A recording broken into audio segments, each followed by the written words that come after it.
Welcome back, and thank you for being here tonight. Get yourself comfortable, however you like to lie. Let your shoulders drop, let your jaw soften, and let your breathing slow all on its own. Tonight we are going to travel very quietly to some of the most forbidden places on Earth. Islands no one is allowed to land on. Vaults buried in ice. Rooms that almost no living person will ever see. You don't need to follow closely. You can drift off whenever you like. I'll keep the story going, calm and slow, all the way through the night. Chapter 1. The Island That Waits in the Bay of Bengal. We begin far out in the Bay of Bengal, in a scattering of green islands called the Andamans. Most of them belong to India, and many are gentle places, with palm trees and quiet harbours and fishing boats drawn up on the sand. But there is one small island, out toward the western edge of the group, that no one is allowed to visit. Its name is North Sentinel. It is not very large, only about the size of a small city, ringed by white coral reefs and covered almost entirely in thick, unbroken forest. From a boat, at a safe distance, it looks like any other tropical island, drowsing under the sun. And yet it may be the most forbidden place on the whole planet. The reason is simple, and it is kind. North Sentinel is home to a people who have lived there in all likelihood for tens of thousands of years. They are called the Sentinelese. No one outside the island knows what they call themselves, because no one outside the island truly speaks their language.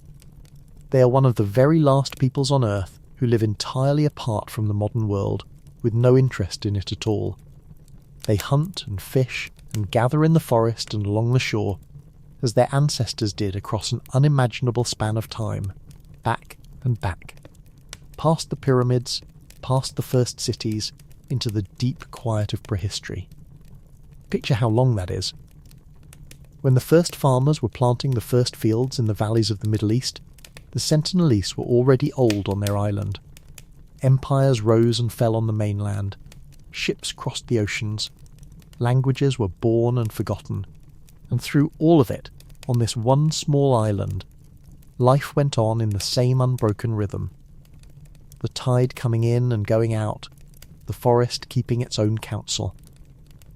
There is something restful in that thought. A place the noise of history never reached.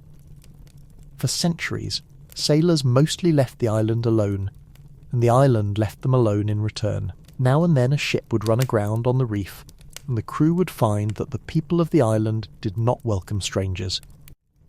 In the 19th century, when Britain governed the Andamans, a naval officer landed and carried off several islanders to study them. The elderly among them soon fell ill and died, most likely from ordinary sicknesses the mainland carried without noticing. Sicknesses the islanders had never met and had no defence against. The survivors were returned. It was a small, sad event in a large empire, and it taught, slowly, an important lesson. The islanders were not hostile out of cruelty. They were protecting themselves from a world that, however friendly its intentions, could kill them simply by breathing near them. That is the heart of why the island is forbidden today. The Sentinelese have no immunity to the common illnesses that the rest of us carry lightly: a cold, the flu, measles. A single visitor, meaning no harm at all, could bring an illness that might sweep through the whole small population and leave almost no one behind. And so the government of India draws a wide circle around North Sentinel and lets no one cross it. Boats must stay well offshore. Landing is against the law. The rule is not there to keep the islanders in, it is there to keep the rest of the world out, so that these few thousand people, or perhaps only a few hundred, can go on living exactly as they wish, undisturbed. There have been moments when the outside world drifted too close, and the island answered plainly. After a great tsunami swept the region years ago, a helicopter flew low over North Sentinel to see whether anyone had survived. A lone figure stepped out onto the beach and raised a bow, loosing an arrow up at the machine in the sky. To many people who heard the story, that arrow was strangely reassuring. It meant the islanders were alive, and well enough to defend their home. The forest had held. They wanted only to be left in peace. There was one visitor, some years ago, who could not accept that. A young man from far away, full of a sincere and misguided sort of devotion, paid fishermen to carry him near the island against every law and every warning. He wished to bring his beliefs to a people who had never asked for them. He did not survive the attempt. It was a sorrowful thing, and it is worth speaking of gently, because there was no villain in it, only a young man who did not understand that some doors are closed for good reasons, and a people asking, as they always had, to simply be left alone. His body was never recovered, and after a time the authorities stopped trying, out of respect for the island and its people. Let us leave that story there. Quietly, he is at rest. And so are they. The rule of distance is kept with quiet patience. Now and then a vessel of the Indian authorities passes at a respectful remove, keeping watch, making sure no boat has strayed too near, no curious traveller has tried to slip across the invisible line. But they do not land. They do not call out. They simply keep the wide circle of stillness intact around the island and then move on, leaving it to itself once more. It is a gentle kind of guarding, a guarding that consists almost entirely of leaving alone, and that, in the end, is the greatest kindness the modern world can offer a people who want nothing from it. There is something worth sitting with in the idea of a place we are content not to understand. We live in an age that wants to know everything, to map every corner, to photograph every face, to explain every mystery down to its smallest part. And here is one island, quite near the shipping lanes of a busy modern sea, about which we know almost nothing, and a right to know almost nothing. We do not know their language, we do not know their names for themselves, or their stories, or their songs, or what they believe about the stars overhead. We only know that they are there, and that they are well, and that they wish to be left in peace. And instead of forcing the door, the world has for once agreed to let it stay closed. There is a rare humility in that, and a rare grace. Think, too, of the sheer unbroken length of their days. Morning after morning the sun has come up out of the sea and touched that forest, for tens of thousands of mornings, and someone has always been there to see it. The tide has come in and gone out, in and out, an endless slow breathing through all the centuries while the rest of the world churned and changed. Whatever happened elsewhere, however loud the wars and the revolutions and the great upheavals of history, on this one small island the days simply went on, gathering food, mending, resting, watching the weather, sleeping when the dark came down. A life close to the earth and the water, in time with the seasons, needing nothing it did not already have. So tonight, imagine North Sentinel as it is right now. In the dark. The reef breathing white foam under the stars, the forest thick and silent, full of sleeping birds. Somewhere among the trees, fires long banked to embers, and people asleep who have never heard of any of the things that trouble our nights. No engines, no lights but the moon. A whole world, self-contained and content, needing nothing from us but distance. It is forbidden to us, and that is exactly as it should be. Rest here a moment, at the edge of the reef, and let the tide rock you. We will not go ashore. No one will, and then we will drift on, westward, to another island that keeps its own strange guard. Chapter 2. The Island of the Golden Snakes. Our next forbidden place lies on the far side of the world, off the coast of Brazil, not far from the great sprawling city of Sao Paulo. If you were sailing along that coast on a soft evening, you might pass a small green island rising out of the Atlantic, rocky and forested, perhaps 40 minutes by boat from the shore. It has a gentle-sounding name in Portuguese. People who live nearby call it, more plainly, Snake Island, and it is forbidden to nearly everyone, for a reason that is easy to understand once you know it. The island belongs to the snakes. Its proper name is Ilha de Queimada Grande, and it is one of the only places on earth where a particular serpent lives, a slender pale golden snake called the golden lancehead. It is found nowhere else in the world, only here on this single island, and there are a great many of them. Just how many is hard to say. You may have heard it said that there is a snake for every square step of ground, so thick that you could not walk without treading on one. That is almost certainly an exaggeration, a story grown taller in the telling, but it is true beyond doubt that the island holds one of the densest populations of venomous snakes anywhere on the planet, thousands of them, coiled in the branches and hidden in the leaf litter of a place scarcely larger than a few hundred football fields. How did it come to be this way? The answer lies far back in the age of ice. Long ago, when the seas were lower, this island was not an island at all. It was joined to the mainland, part of the coast, and snakes lived there as they lived everywhere along that shore.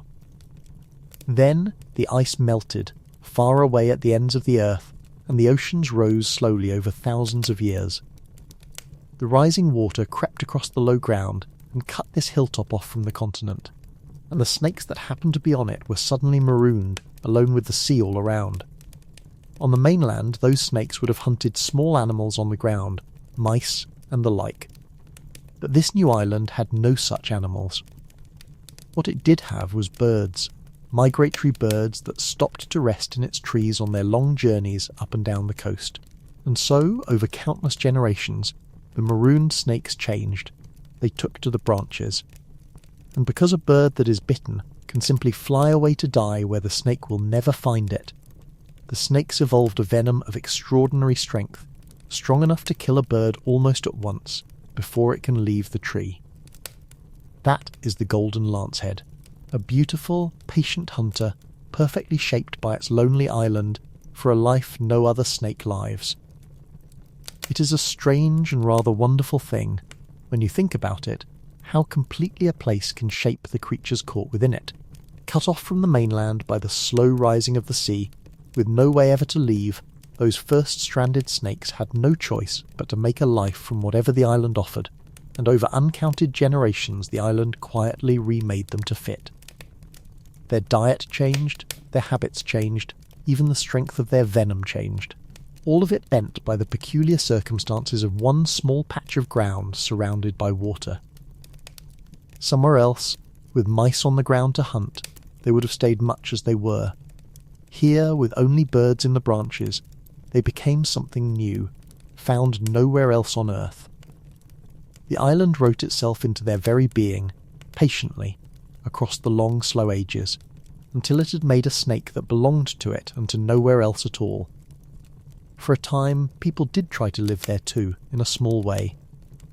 Late in the 19th century, a lighthouse was raised on the island to guide ships safely past the rocks, and for many years a keeper and his family tended the light. There are stories about them, and here we should be honest and say these are stories, the kind that gather around a frightening place like mist. It is said the keeper's family met a terrible end when snakes came in through the windows one night. Whether it happened just that way, no one can truly prove. What is certain is that the lighthouse was eventually made automatic, so that no keeper needed to stay, and the little light has blinked out over the empty sea by itself ever since, tending the dark with no human hand upon it. Today the Brazilian Navy forbids nearly everyone from setting foot on the island. You may not simply sail out and land. Permission is granted only rarely to scientists who come to study the snakes, and even they must bring a doctor along, just in case. The rule protects people from the snakes, of course, but more and more it protects the snakes from people. The golden lancehead is found on this one island and no other, and its numbers are slowly falling.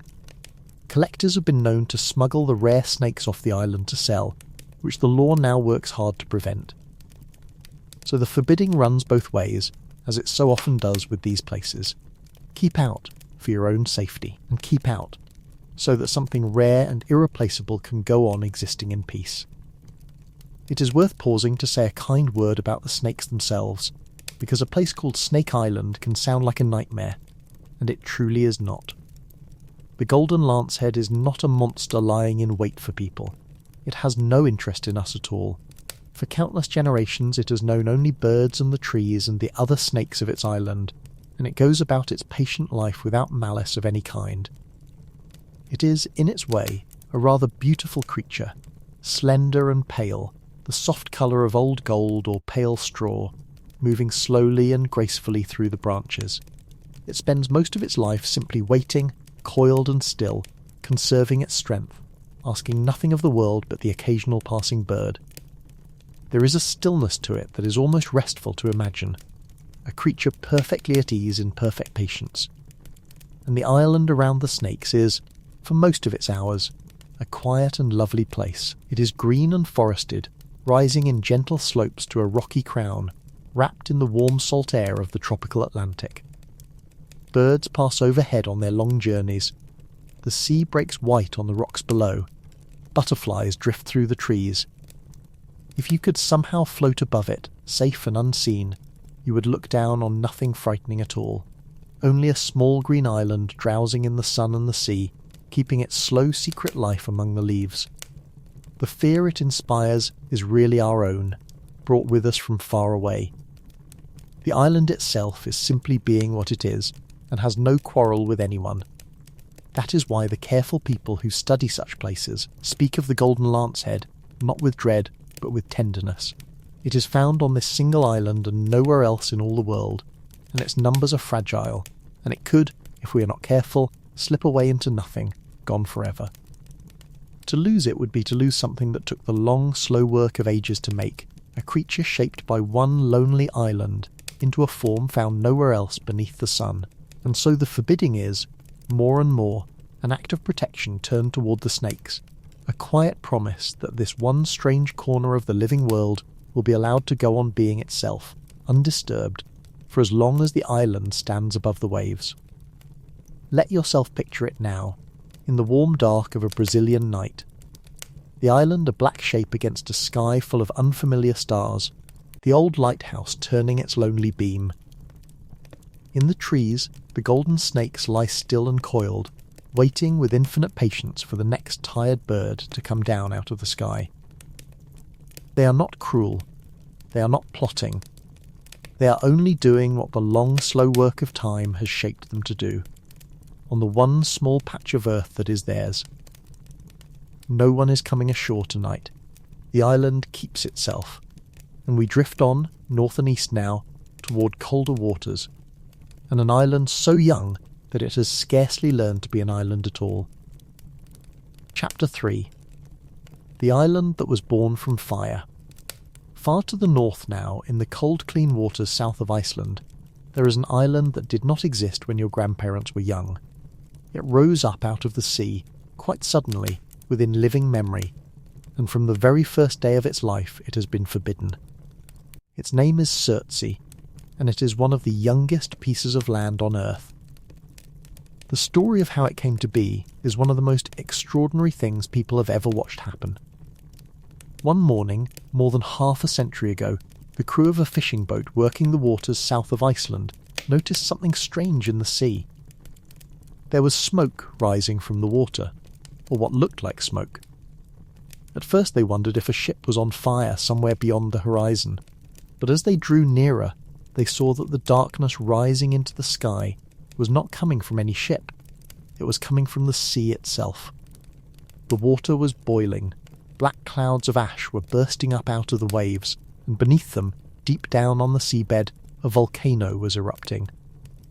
For days and then weeks, the eruption went on, ash and molten rock piled higher and higher on the ocean floor, until at last the growing mound broke the surface of the sea and became dry land, steaming and black, a brand new island where days before there had been only open water. The Icelanders named it Surtsey, after Surtur, a giant of fire from the Old Norse stories, a being said to come at the end of the world wrapped in flame. It was a fitting name for a place born in fire in the middle of the cold Atlantic. To have watched it happen at all was an extraordinary privilege, for such things almost always occur unseen, in ages long before anyone was there to record them, or in places too remote for any eye. Almost every island in the world was born in some deep past we can only guess at, its origins lost. But here, in modern times, with cameras and scientists and curious fishermen all watching, people were able to stand off at a safe distance and see the raw making of the earth itself. The very process that has built continents and islands since the world began. unfolding before them in real time. Boats gathered to watch the fountains of fire rise hissing from the sea. Aircraft flew over to photograph the growing island. It was, for those who saw it, a glimpse of creation still at work, a reminder that the ground beneath our feet is not finished and fixed but still being made, still rising and falling, still alive. The eruption continued, on and off, for nearly 4 years, building the island up and shaping it, until finally the fires went quiet and cooled. And then something wonderful began. Something so rare and so precious that it is the very reason the island is forbidden to this day. Scientists realised that they were looking at a completely blank piece of land. A clean page, bare rock and ash, where no living thing had ever grown, where no seed had ever fallen, where no foot had ever stepped. And they understood at once what a gift that was. Here was a chance to watch, from the very first moment, how life finds and claims a new world, entirely on its own, with no help and no interference from anyone. So the island was closed. From almost the beginning, Surtsey has been forbidden to nearly all people. Only a small number of scientists are ever allowed to land, and even they must follow careful rules, so that they do not accidentally carry life to the island that would not have arrived by itself. The whole point is to keep the page as clean as nature intended, and to write nothing on it but what the wind and the sea and the birds bring on their own. And, oh, what they have brought.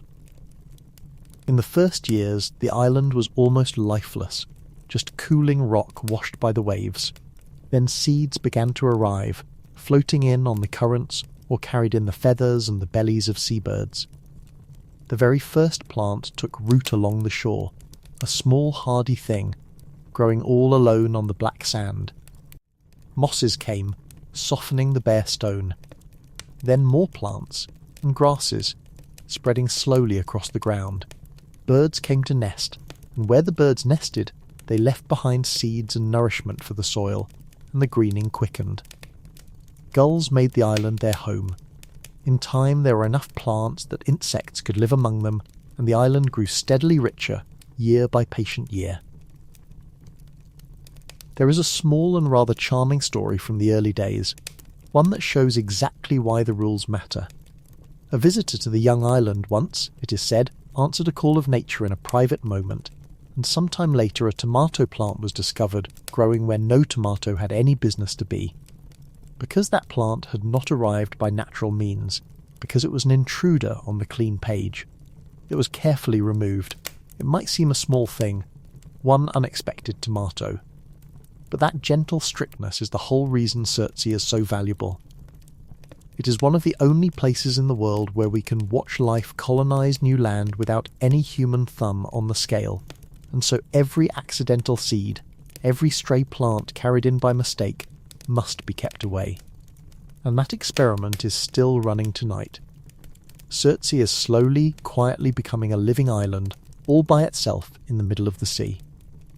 It is smaller than it was at birth, for the waves have been wearing at its soft edges ever since the fires cooled, and one distant day, far in the future, the ocean may take it back entirely. But for now it endures, green and growing, watched from a respectful distance and touched by almost no one. There is a wonderful lesson hidden in the slow greening of Surtsey, and it is a gentle one, well suited to the drift toward sleep. It is this: life does not need to be hurried.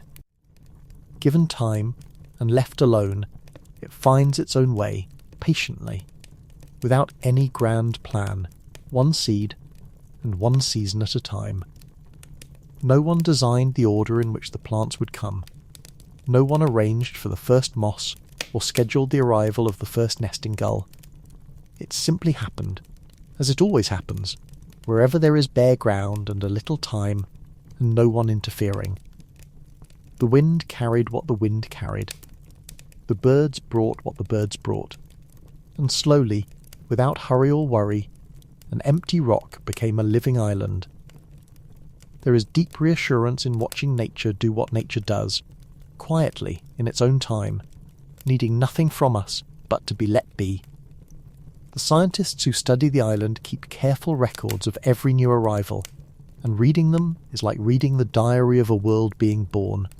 In this year, the first flowering plant took hold on the southern shore. In that year, the first moss spread across a lava field. In another, a certain bird was seen nesting for the first time.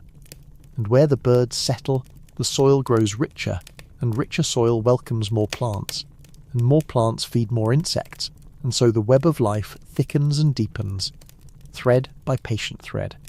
A bush appeared, then more of them. Each small event, noted and dated, is a tiny milestone in the slow miracle of a barren island learning, all by itself, how to be alive. And there is a soft sadness woven through the story too, though it is the gentlest kind, the sadness of all beautiful things that do not last forever. Surtsey is slowly shrinking. The sea, which gave it birth in fire, has been patiently wearing away at its soft edges ever since the flames went out, gnawing at the loose ash and cinder, carrying the island grain by grain back into the deep. It is smaller now than it was, and it will grow smaller still, and one day, far, far in the future, long after all of us and our children's children are gone, the ocean may take back entirely what the volcano gave. But that day is very far away. For now the island endures, green and growing and watched over, a small triumph of life rising out of the cold northern sea. Picture it now, in the endless soft twilight of a northern summer night, when the sun barely dips below the sea.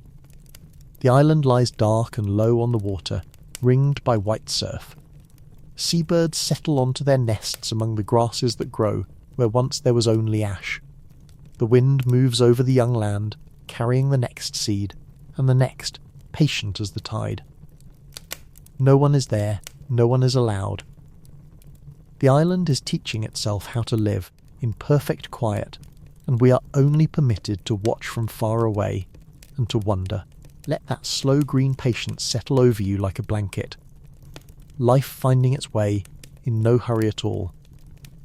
And now we travel a little further north still, to a place where, instead of watching life begin, human beings have gathered up the seeds of the whole living world and locked them away inside a frozen mountain.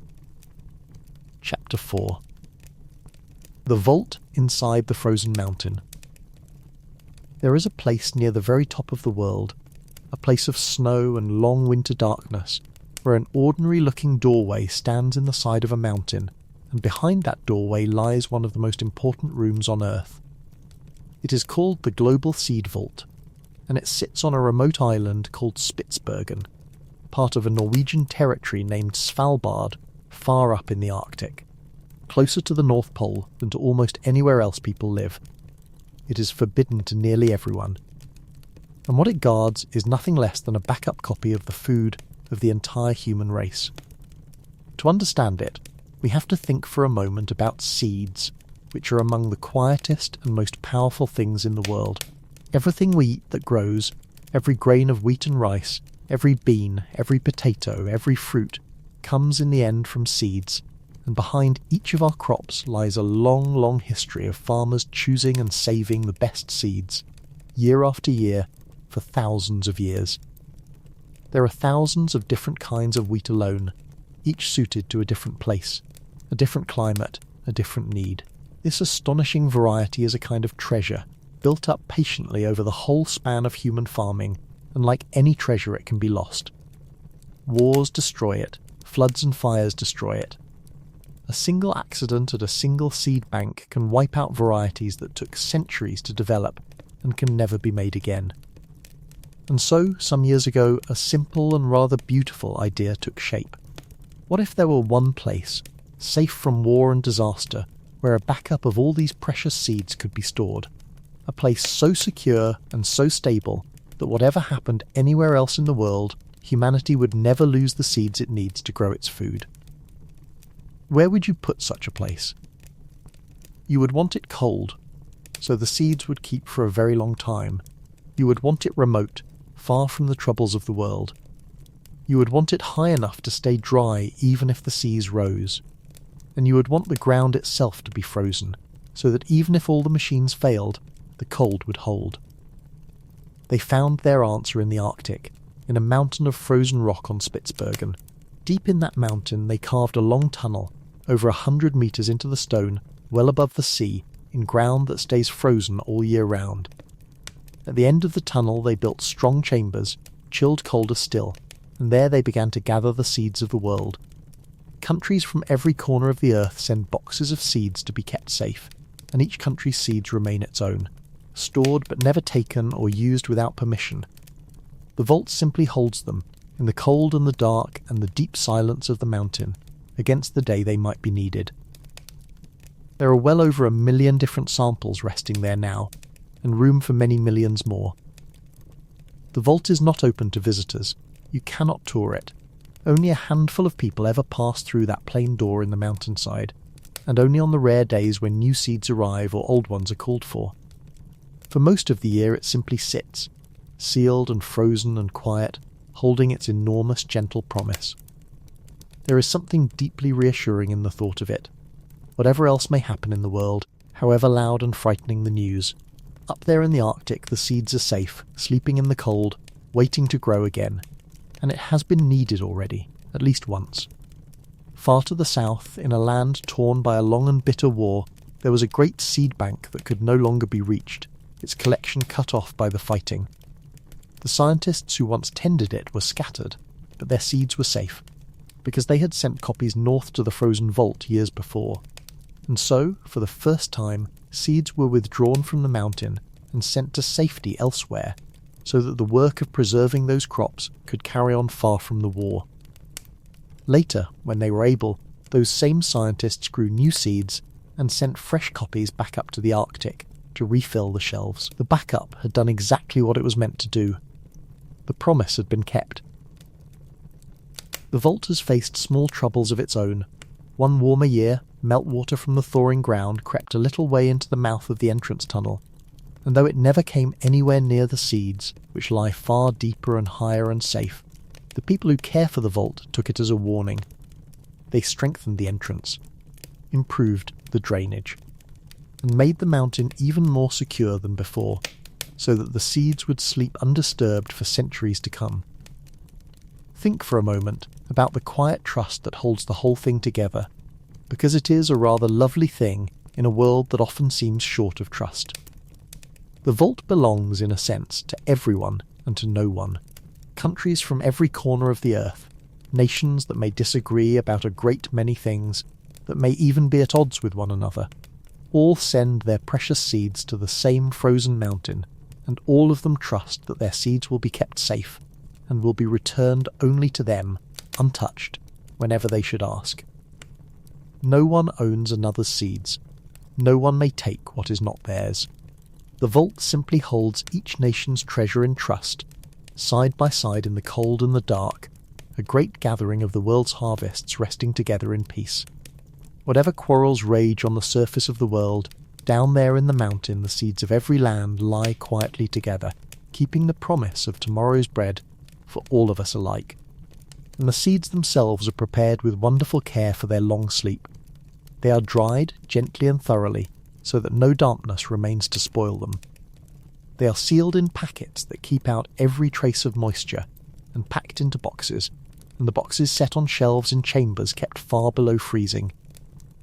In that deep cold and perfect dryness, seeds can rest for a very long time indeed, some for decades, some for centuries, without losing their power to grow. A grain of wheat placed in the mountain today could, if it were needed 100 years from now, still be planted in warm spring soil and send up a green shoot toward the sun, as though it had only just been gathered. There is a kind of magic in that, the plainest and most patient magic in the world, the sleeping life folded up small inside a seed, waiting for its moment however long that moment takes to come. It is a comforting thought to carry toward sleep, this idea of a safe place holding the future for us all. So much of the news of the world is loud and worrying, full of things breaking and things going wrong, and yet, all the while, far up in the quiet Arctic, someone has thought ahead, has gathered up the seeds of everything we grow to eat, and has locked them away where no disaster can reach them, against every rainy day that might ever come. Whatever happens, the seeds are safe. The green fields can always be sown again. Someone is looking after tomorrow, carefully, in the cold and the dark, so that the rest of us do not have to lie awake and worry about it. Imagine it now, as the long polar night settles over Svalbard, months of darkness broken only by the stars and the shifting green curtains of the northern lights. The mountain stands black against the snow, behind its single door, down the long tunnel, in chambers colder than any winter you have ever felt. A million kinds of seed lie perfectly still, wheat that fed ancient kingdoms, beans from mountain villages, grains whose names most of us will never know, all of them sleeping, safe, patient, holding within themselves the green fields of every possible tomorrow. Nothing stirs, nothing needs to. The cold keeps its watch, and you can rest easy knowing it is there, that quiet promise in the ice. Now let us leave the frozen north and travel south again, into the warm hills of France, to a cave whose walls hold pictures older than farming, older than cities, older than almost anything human hands have made. Chapter 5. The Cave of the Painted Animals. In the green rolling country of southwestern France, in a region of oak woods and slow rivers and old stone farmhouses, there is a hill, and inside that hill there is a cave, and on the walls of that cave there are paintings so old and so beautiful that when they were first seen again in modern times, people could scarcely believe them. The cave is called Lascaux. The paintings upon its walls were made around 17,000 years ago by people of the last great ice age, in the deep dark long before writing, before farming, before the wheel. And today the cave is sealed and forbidden, closed against the very breath of the visitors who once came to marvel, all to save the fragile wonders inside. The story of how the cave was found again is one that has delighted people ever since it happened, because it began not with scholars or scientists, but with a group of teenage boys and a dog. It was in the early 1940s, in the middle of a hard and frightening time for France, and 4 young friends went wandering in the woods on the hill above their village. There are different tellings of exactly how it began, but the heart of the story is this. Somewhere on that hillside was a hole in the ground, perhaps opened when an old tree had fallen years before, and the boys, with the curiosity of the young, decided to see where it led. One of them slipped down into the darkness, and the others followed, and they lowered themselves into a shaft. And at the bottom they lit a lamp, and by its wavering light they looked up at the walls around them, and the walls were alive with animals. Imagine that moment. 4 boys, deep underground, alone in a place no one had entered for the better part of 20,000 years, and all around them, painted across the pale rock, great bulls and horses and deer and strange beasts, running and leaping in reds and blacks and warm earthy browns, so vivid and so full of movement that they might have been painted yesterday. The boys had stumbled into one of the greatest treasures of the ancient world, a gallery painted by Ice Age hunters by the light of little stone lamps, 17,000 years before. They told a trusted teacher, and word spread, and before long scholars came to see, and the world learned that this quiet French hillside held one of the most magnificent works of art that human beings had ever made. Who were the painters and why did they do it? That we do not fully know, and it is right to be honest about the edges of our knowledge. The people of that time left us no writing to explain themselves. We can see what they painted, the herds of horses, the wild cattle called aurochs, the deer with their branching antlers, a great black bull longer than a car, and here and there stranger things, spotted creatures and lines and dots whose meaning is lost. Some believe the paintings were part of ceremonies, or ways of teaching the young about the animals they hunted, or acts of something like prayer. But these are careful guesses, not certainties. What we can say for sure is that these were not simple scratchings. They were made with real skill and real feeling, by people who understood how an animal moves, who used the natural bumps and curves of the rock to give their beasts life, who came back again and again over many years to add to the great herd on the walls. Across all that distance of time, one thing reaches us plainly. These were artists. For many years after the boys found the cave, people came from all over the world to see the paintings with their own eyes. The cave was open to visitors, and they arrived in their thousands, filing down into the painted galleries, gazing up in wonder just as those 4 boys had. But there was a problem, invisible at first, and it grew worse with every year and every crowd. Human beings, simply by being there, were harming the cave. The warmth of many bodies, the moisture of all that breathing, the carbon in every exhaled breath slowly changed the delicate air of the cave that had stayed the same for so long. Green algae began to creep across the ancient walls, feeding on the light and the changed air. Later came a whitening, a kind of pale crystal haze, threatening to veil the paintings altogether. The very love that drew people to Lascaux was, breath by breath, destroying it. And so a hard and necessary decision was made. The cave was closed, the doors were shut against the public, and Lascaux became forbidden, not to punish anyone, but to save the paintings for all the ages still to come. Today only a very few specialists are ever allowed inside, and even then rarely and briefly, and with great care, to tend the walls and watch over their health. The rest of us are kept out, gently but firmly, so that these 17,000-year-old horses can go on galloping in the dark. But the people of France did not want visitors to be turned away with nothing, and so they did something rather wonderful. They built the cave again. Not far from the real Lascaux, skilled artists and craftsmen created careful copies of the painted galleries, faithful down to the smallest curve of the rock and the smallest stroke of pigment, so exact that standing inside them feels almost like standing in the true cave.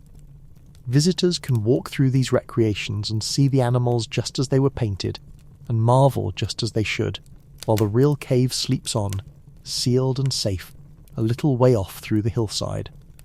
Let us linger a little in those painted galleries, in the mind's eye, since we may never stand in them ourselves. The largest chamber is a great hall, where huge wild cattle stride across the ceiling and walls. Some of them longer than a grown person is tall, painted in bold black outline and filled with warm colour, so full of movement that in the flicker of a flame they must have seemed almost to breathe. Further in, a frieze of small wild horses, sturdy and shaggy, canters along the rock. Deer swim across what looks like a river, only their heads and antlers showing above the imagined water, a scene of such tenderness and observation that it stops the heart a little to think how old it is. There are wild goats and great black beasts, and here and there mysterious marks and signs whose meaning has slipped away entirely into the dark of time. And consider how they were made, these paintings, in an age with none of the comforts we take for granted. There was no daylight in the cave, only whatever the painters carried in, small stone lamps burning animal fat with a wick of moss or juniper, casting a soft trembling light barely enough to see by. The colours came from the earth itself, from soft stones ground to powder, reds and yellows and browns from ochre, black from charcoal and dark minerals, mixed perhaps with a little water or fat, and laid onto the rock with pads of moss, with brushes of frayed twig or fir, or blown as a fine mist from the mouth. They built scaffolding to reach the high places. They used the natural swellings of the stone to give a bullet's shoulder, a horse its rounded belly. This was not idle scribbling. It was careful, skilled, deliberate art, made by people who came back over long spans of years to add to the great gathering of animals, working by firelight in the deep cold dark of the earth. And whatever they meant by it, whatever purpose lay behind it, one feeling reaches us across all those thousands of years. Undimmed, these were people who looked at the animals of their world with wonder, and who wanted somehow to hold that wonder fast, to set it down on the rock where it would last. They loved the shape of a running horse, the sweep of a great horn, the delicate legs of a deer. They saw beauty, and they answered it with beauty of their own, and in doing so they reached out a hand across an almost unimaginable gulf of time, and touched us, who look at their work now and feel plainly that these were people like ourselves, with eyes that noticed and hearts that were moved. That is perhaps the most precious thing the sealed cave protects. Not just paint on stone, but that quiet handclasp across 17,000 years. So picture the true Lascaux tonight, deep inside its French hill, in a darkness and a silence more complete than almost anywhere on the surface of the world. No lamp burns there now, no footstep sounds. The air is still and carefully kept, held as close as can be managed to the way it was for all those thousands of years. And on the walls, unseen in the perfect dark, the great herds run on. The black bull, the leaping horses, the deer swimming across a painted river, made by hands long turned to dust, in a world of ice and mammoths, they wait in the quiet, watched over, protected, forbidden, and utterly at peace. Let that ancient stillness carry you a little deeper towards sleep. Now we travel eastward, over the Alps and down into Italy, to a walled city within a city, and to rooms lined with the secrets of 1,000 years. Chapter 6. The archive behind the Vatican walls. In the heart of Rome, inside the small independent state called the Vatican City, behind high walls and beneath grand old buildings, there is a place that has fired people's imaginations for generations. For a very long time it was known by a name that made it sound thrilling and mysterious: the secret archive of the Vatican. And though the truth of it is far calmer and far gentler than the whispered legends, it is still one of the most restricted collections of documents anywhere in the world. A vast library of the memory of the Catholic Church, stretching back across more than 1,000 years, kept behind locked doors and open to almost no one. Let us begin by clearing away the mist, because the mist itself is part of the story. For many years this collection was called, in English, the Secret Archive, and that word's secret set imaginations racing. People pictured hidden truths and forbidden knowledge, chambers full of dangerous revelations that the Church did not dare let the world see. Novels and films leaned happily into the idea, and the archive became, in the popular mind, a place of shadows and conspiracies. But the word in the original Latin did not mean secret in the way we now use it. It meant something closer to private, or personal. It was the Pope's own archive, his private collection, in the way a king might have private papers. In time, to clear up the confusion, the Church even changed the English name, so that it is now more plainly called the Apostolic Archive. The mystery, it turns out, was mostly a matter of a misunderstood word. Still, it is easy to see why the imagination reached for something grander. There is a particular thrill in the idea of forbidden knowledge, of truths kept locked away, just out of reach. And few settings could suit that thrill better than an ancient archive behind the high walls of a tiny walled state, guarded and closed, holding 1,000 years of papers that ordinary people may not see. The mind fills such a place with whatever it most wants, or most fears to find, and so, over the years, storytellers happily populated the archive with hidden gospels and dangerous discoveries and world-shaking secrets, and audiences happily shivered at the thought. It made for wonderful tales. It simply was not the truth of the place, which is calmer, and in its own quiet way more moving, than any invented secret could be. The real treasure of the archive is not some single hidden revelation, but the vast patient accumulation of ordinary human record, the slow careful keeping of 1,000 years of memory. That does not mean it is ordinary, though, far from it. The archive is enormous. If you were to take all its shelves and set them end to end, they would run on for something like 50 miles, mile after mile of documents, one of the largest such collections on Earth. And what documents they are! Here are letters and records reaching back well over 1,000 years. Here are the papers of popes long dead, the accounts of councils and decrees, the correspondence of the Church with kings and emperors across the whole long sweep of European history. Somewhere on those shelves is a letter sent by an English king, asking the Pope to let him set aside his queen, a request that, when refused, would help split England from Rome forever. Somewhere there are records from the trial of the Templar Knights, and papers touching the famous case of the astronomer who dared to say the Earth moved around the sun. To a historian, it is a treasure beyond price, the raw memory of centuries. So why is it forbidden, if not to hide dark secrets? The reasons are calmer and more practical than the legends suppose. These documents are old and fragile and priceless and irreplaceable. They cannot simply be handled by anyone who wishes to see them, or they would soon be damaged or lost. And so access is tightly controlled.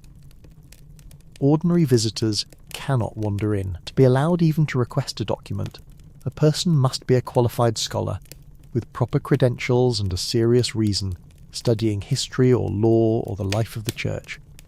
And even then, there is another rule, one that keeps the most recent papers closed.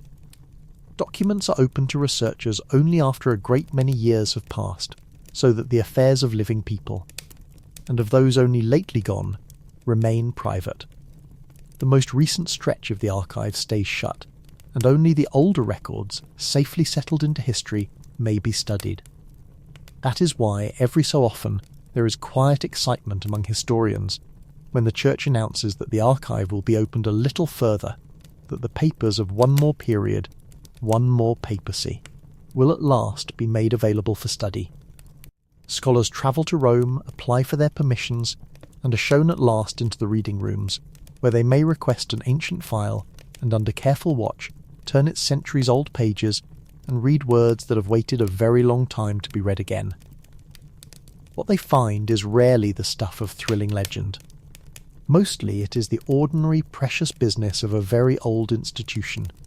Letters and lists and rulings and accounts, the slow paperwork of the ages. But taken all together, it is the memory of a large part of Western history, and that is a remarkable thing to hold in one place. There is something restful, when you think about it, in the sheer patience of such an archive. In a world that rushes and forgets, here is a place devoted entirely to remembering, and to remembering slowly, carefully, across the centuries. Nothing there is in a hurry. A letter written by a monk 800 years ago waits in its box, exactly where it was placed, until the day some quiet scholar comes to read it. The parchment does not age much, in that cool, still, protected air. Time moves differently behind those walls. To wander those shelves in imagination is to walk through a great deal of history. Somewhere in the archive lie the records of medieval councils where the shape of a faith was argued out across long candlelit sessions. Somewhere are the letters of crusading kings and the replies of cautious popes. The diplomacy of a vanished world conducted in careful Latin on sheets of vellum. There are account books listing the cost of building great cathedrals, the wages of stonemasons long dead, the price of candles and bread in cities that have changed beyond all recognition. There are maps drawn when much of the world was still unknown, their edges fading into guesswork and imagination. There are the seals of emperors, pressed in wax that has held its shape for the better part of 1,000 years. Each item is a small window onto a moment that would otherwise be lost entirely, a voice preserved from the silence into which almost all of the past has fallen. And the physical place is as remarkable as its contents. The documents are kept in long rooms and deep underground chambers, in carefully controlled air, neither too warm nor too damp, for parchment and paper are delicate things and must be coaxed to last. Row upon row of shelving stretches away into the dimness, holding boxes and bound volumes and rolled scrolls, catalogued and numbered so that, out of all those miles of material, a single letter can be found and drawn out when a scholar asks for it. It is a place built entirely for keeping, for holding safe, for making sure that nothing is lost. In a world that throws so much away, there is something deeply moving about a place whose whole purpose is simply to remember, and to remember carefully, and to go on remembering long after everyone who wrote these words has turned to dust. For the fortunate few scholars who are admitted, the experience is a quiet and solemn one. They apply for their permissions, present their credentials, and are shown at last into the reading rooms, hushed places where speaking above a murmur feels almost wrong. There they wait as an ancient file is brought to them, and then, with clean and careful hands, under a watchful eye, they open it, and they read words that may not have been read by anyone for centuries. The ordinary and extraordinary business of the ages set down in faded ink by someone who could never have dreamed that a stranger from a distant future would one day lean close to make out their hand. It is a kind of quiet conversation across time, the living listening patiently to the long silent dead. There is a great restfulness in the mere existence of such a place where nothing is hurried, where the work is measured in centuries, where a document can wait 400 years for the right reader and no one thinks that strange. We live our days at such a pace, rushing from one thing to the next, forgetting almost as fast as we learn, and here is a great calm room set against all that hurry, holding the memory of 1,000 years in patient order, asking nothing, losing nothing, simply keeping faith with the past on behalf of a future it will never see. To think of it is to feel one's own hurry ease a little, and one's breathing slow. Picture it now, at night, when the reading rooms are empty and the researchers have gone home. The great archive lies silent behind its locks. The long miles of shelving vanishing into the dark, box after box, folder after folder. The accumulated words of 1,000 years all resting together in the quiet. The letters of dead kings, the rulings of vanished popes, the trial records of people whose very bones have long since crumbled to nothing. All of it kept, catalogued, cared for, waiting with endless patience in the stillness of the Roman night. Forbidden to almost everyone, and peaceful as a sleeping library always is. Let that deep quiet settle around you.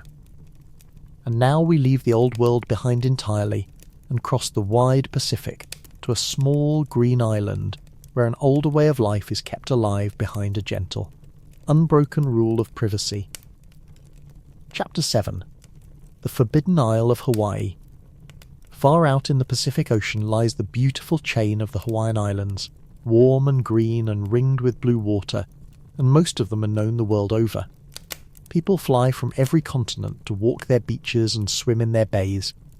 But there is one Hawaiian island that almost no outsider has ever set foot upon. An island held quietly apart for more than a century and a half, where an older Hawaii lives on behind a gentle and unbroken rule.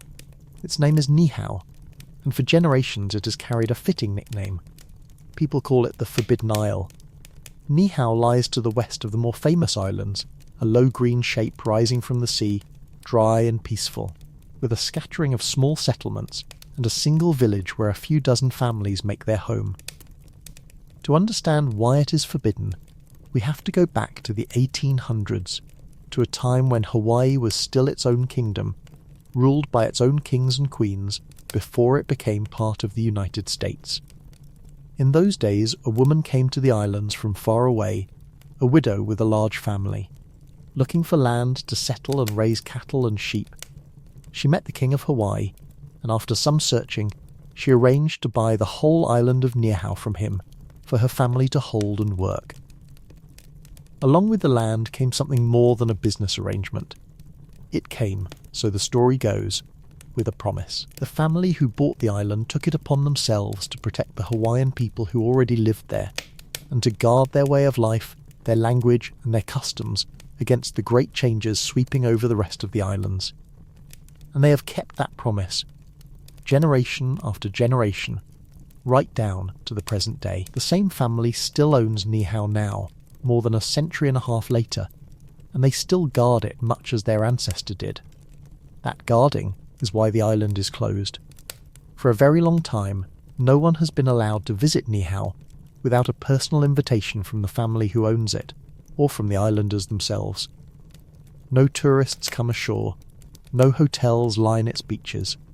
There are no paved roads to speak of, no traffic, and for most of its history there was no electricity from the outside world, only what people made for themselves.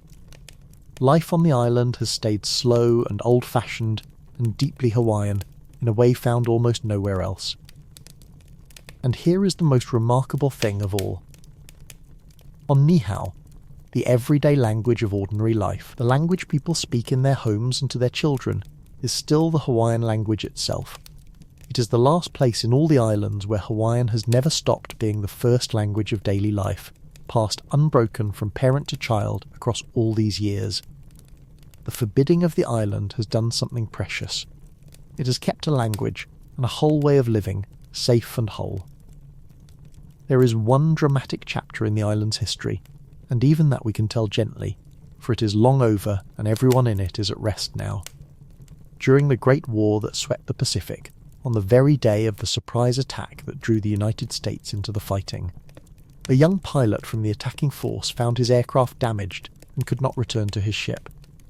He came down instead on Niihau, that quiet, isolated island whose people at first had no idea that a war had even begun.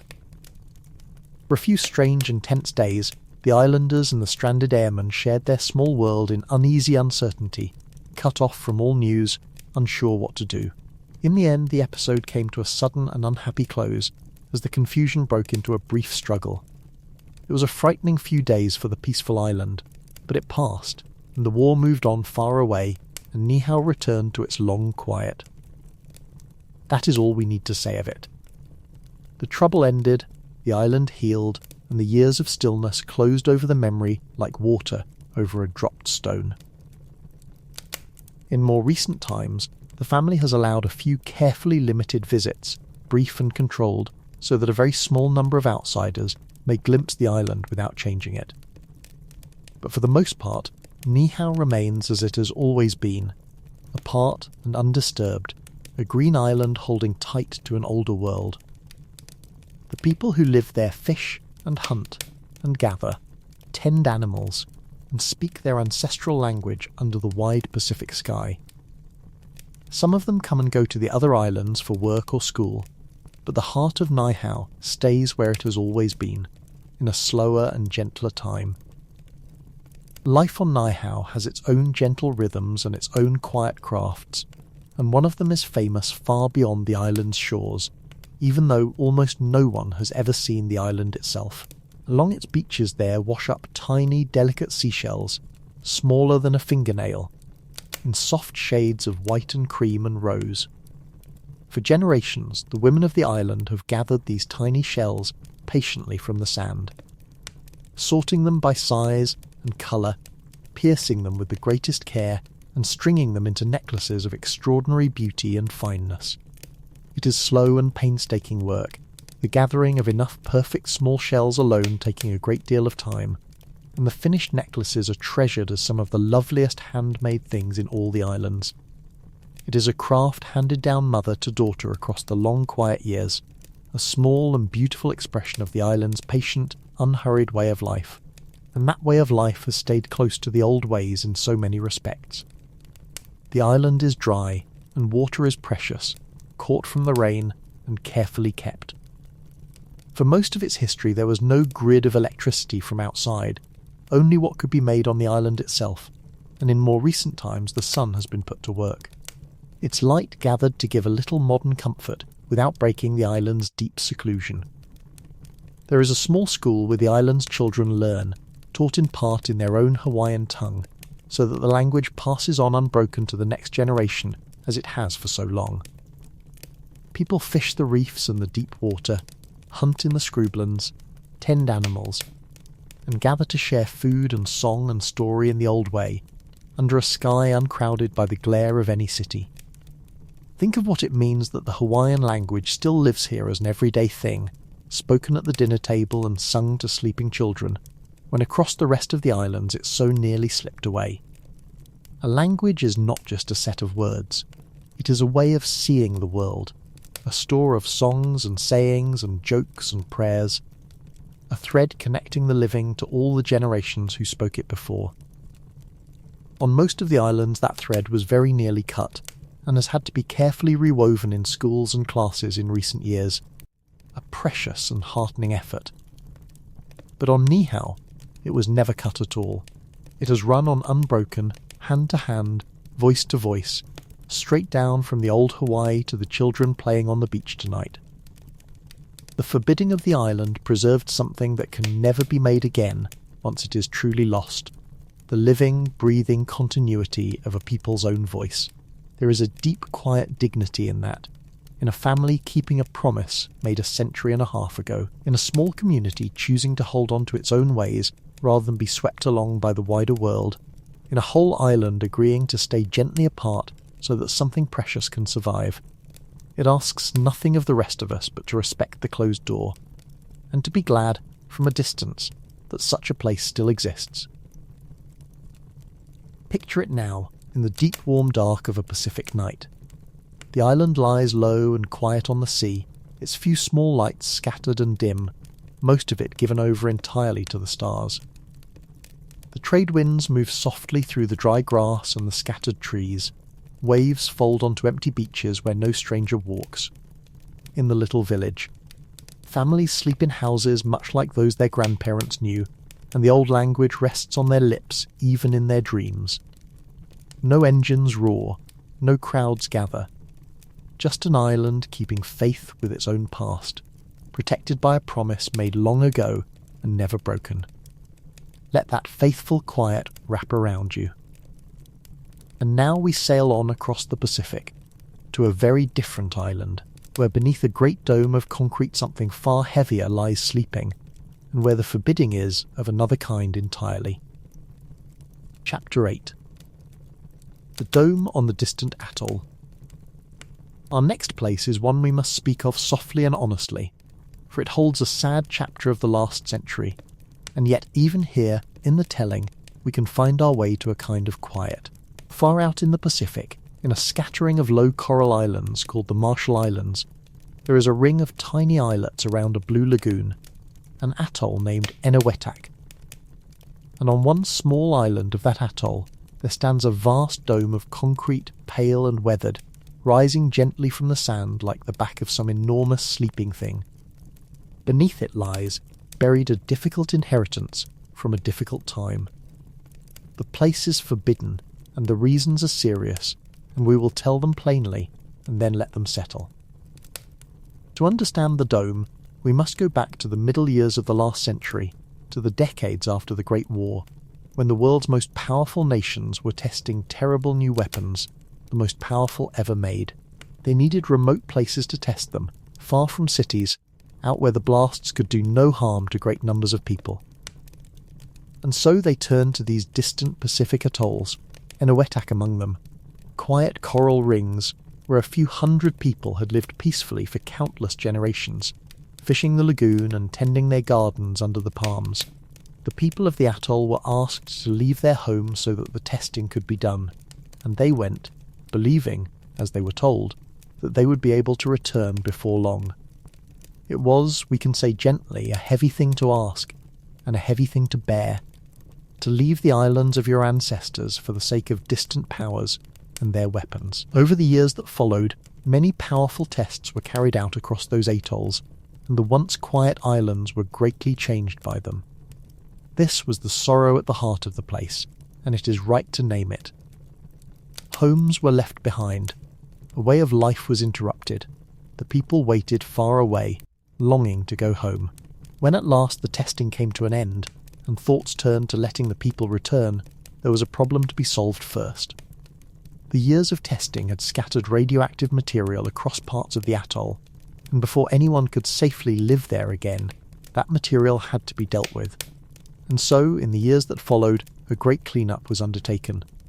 Workers gathered up the contaminated soil and debris from around the atoll and carried it all to one place, to a crater that one of the tests had left on a small island called Runit. Into that deep crater they poured the gathered material, and then, over the top of it all, they built an enormous cap of concrete, a dome many feet thick and hundreds of feet across, to seal the material away beneath it. That is the Runit Dome, the great pale shell that sits on the sand to this day, holding its heavy contents quiet and covered.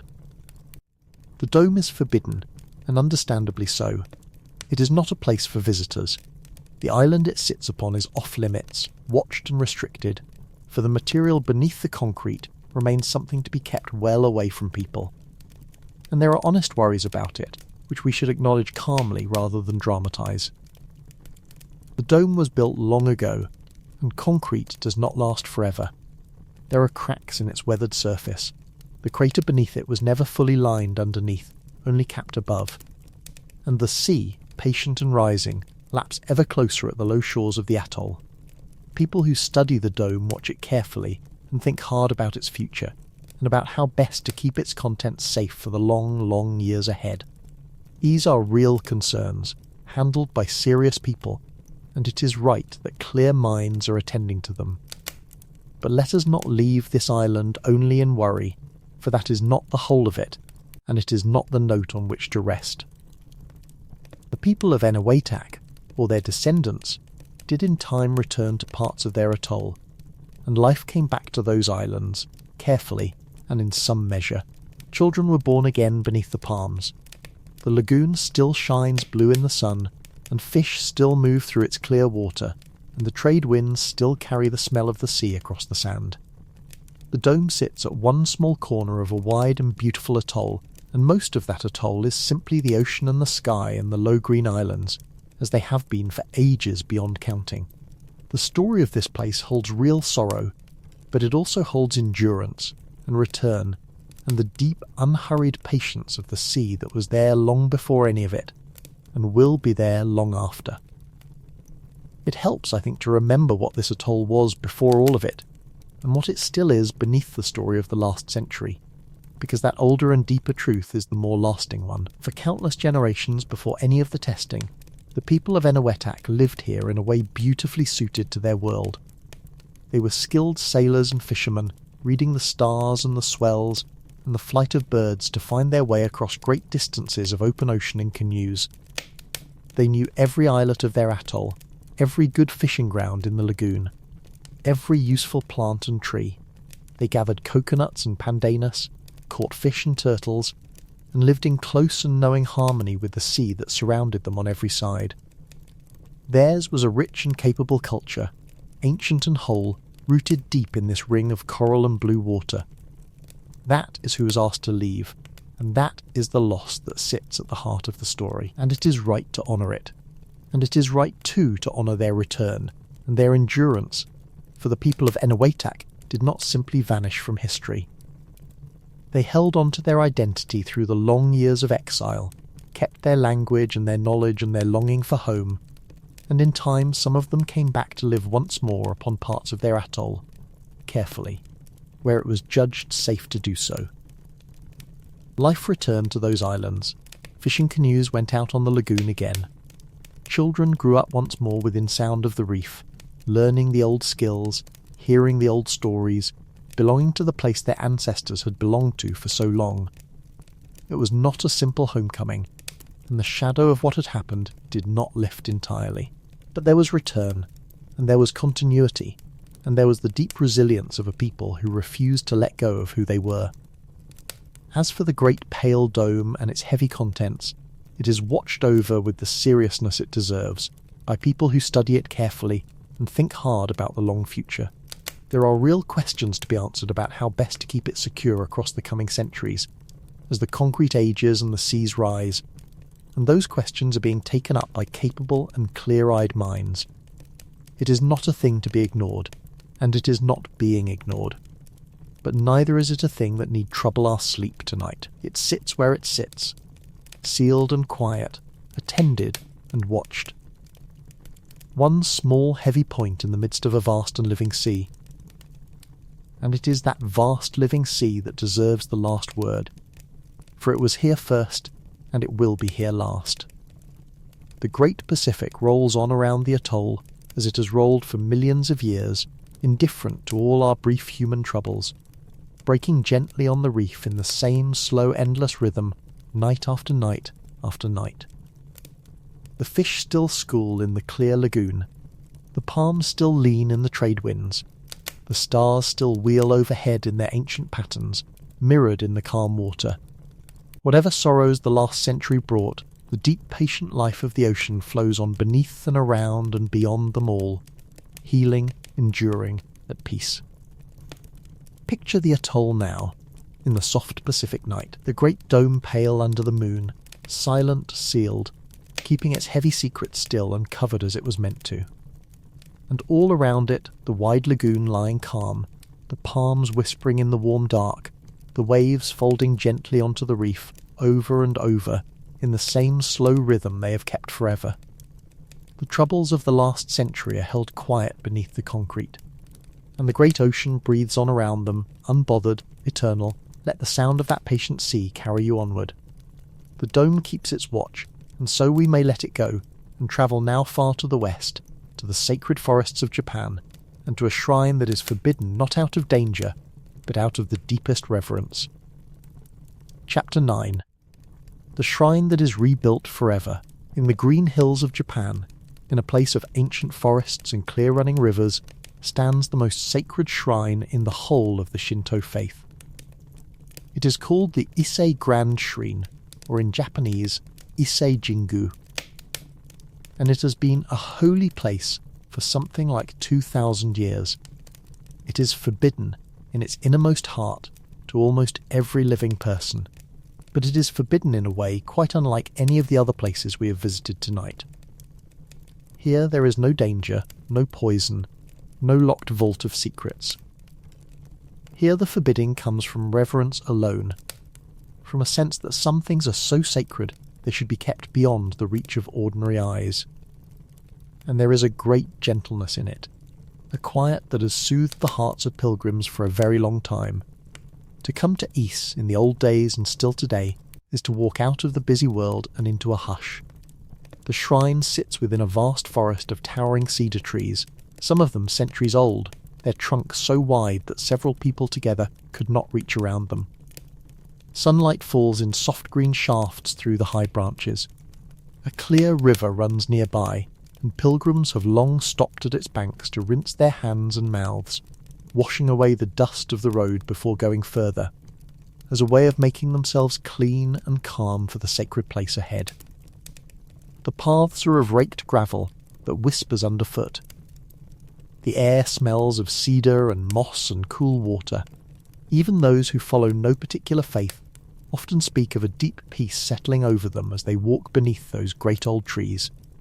At the centre of it all stands the most sacred building, dedicated to the goddess of the sun, the great and gentle spirit whom the old tradition honours as an ancestor of Japan itself and a giver of light and life. This innermost shrine is a simple structure, made of plain, unpainted wood in a very old style, with a roof of thatch, standing within several fences that keep it apart, and it is here that the true forbidding lies. Ordinary visitors, however far they have travelled, may come only so far. They may approach the outer fence and bow and offer their prayers, but they may not pass within to the sacred building itself.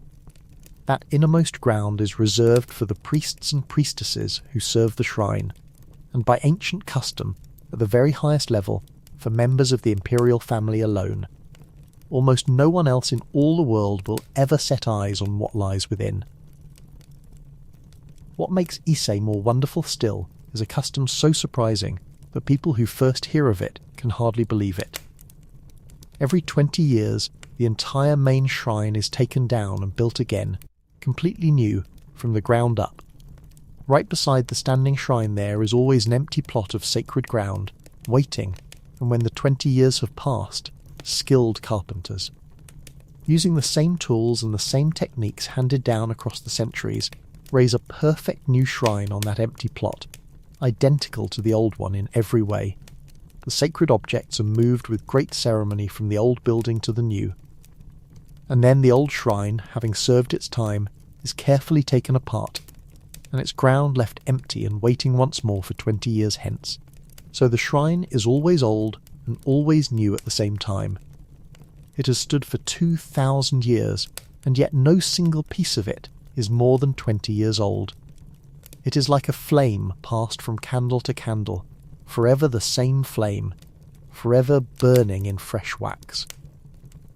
Think for a moment about what that means, and how beautiful it is. The knowledge of how to build the shrine is never allowed to die, because every 20 years a new generation of carpenters must learn it by doing it, working beside the older ones who did it last time, so that the skill flows on unbroken from teacher to pupil down the ages. The forests that provide the sacred cedar are tended with care, so that there will always be great trees ready when the time comes, and the shrine itself never grows old and decrepit, never falls into ruin, but is forever fresh and clean and perfect. made new again and again with loving hands. In a world where everything seems to crumble and fade, here is a place that has found a way to last forever by being remade forever. There is something in that idea that eases the heart. At the very centre of the shrine, according to the old tradition, is kept one of the most sacred treasures in all of Japan, a mirror, said to be one of 3 ancient objects that are the great symbols of the land. Whether anyone alive has truly seen it, we cannot say, for it too is wrapped in reverence and kept from view. Hidden away within the innermost sanctuary, never shown, never displayed. It rests in its sacred wrappings in the heart of the shrine, honoured and unseen, as it has been for longer than anyone can remember. That perfect hiddenness is part of the holiness. Some things, the tradition seems to say, are made more sacred, not less, by being kept beyond our sight. For the pilgrims who come, none of this feels like being shut out. It feels instead like being in the presence of something greater than oneself, and being content to bow before it, without needing to grasp it or possess it, or even to see it. They walk the forest paths, they bow at the fences, they offer their prayers and their thanks, and they walk out again into the world feeling lighter and calmer than when they came. Millions make the journey every year and have for many centuries drawn to that peace beneath the cedars. The great rebuilding, when it comes, is not a hurried building project, but a long and reverent ceremony that unfolds across many years. Special forests are tended for generations to grow the great straight cedars that the new shrine will need.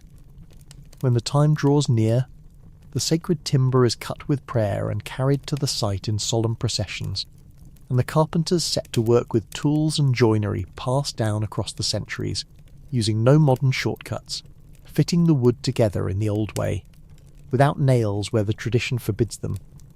Everything is made anew, not only the main buildings but the bridges, the fences, the sacred objects, even the garments and treasures within. And when at last the new shrine stands ready beside the old, the most sacred moment of all arrives, as the divine presence is carried in deepest reverence and secrecy from the old dwelling to the new, by night, hidden from all eyes, in a ceremony that has been performed in much the same way for well over 1,000 years. There is a whole gentle philosophy folded into this custom, one that the people of Japan have long understood and that can soothe a restless mind. It is the acceptance that nothing in this world lasts forever, and that this is not a cause for sorrow but simply the way of things, and even a kind of beauty. The shrine does not try to defeat time by building in stone meant to stand unchanged for ages, the way so many peoples have tried, only to watch their great stone monuments crack and crumble in the end anyway. Instead, it embraces impermanence, and turns it into a source of renewal. The old wood is let go gracefully when its time has come, and something fresh and clean rises in its place. And so the shrine is forever young, precisely because it accepts that nothing young stays young. There is deep wisdom in that, and deep peace. We need not cling. We need not fear the passing of things. What matters can be carried forward, renewed, made new again, generation after generation, like a song sung by each age in turn. And there are truly 2 great shrines here, an inner one and an outer one, set some distance apart in the sacred forest, each with its own halls and its own sacred purpose, and pilgrims by long custom visit the outer before the inner, moving slowly from one to the other along paths beneath the towering trees. Along the way there are lesser shrines, and old bridges arching over clear streams, and everywhere the sense of stepping out of ordinary time into something older and stiller. People have walked these paths in their millions across the centuries, coming from every part of the land, and for very many of them the journey to Ise was the great journey of a lifetime, longed for, saved for, remembered ever after. Yet for all the multitudes who have come, the forest holds its peace, absorbing every footstep into its vast green quiet. To stand in that forest, even in imagination, is to feel something loosen in the chest.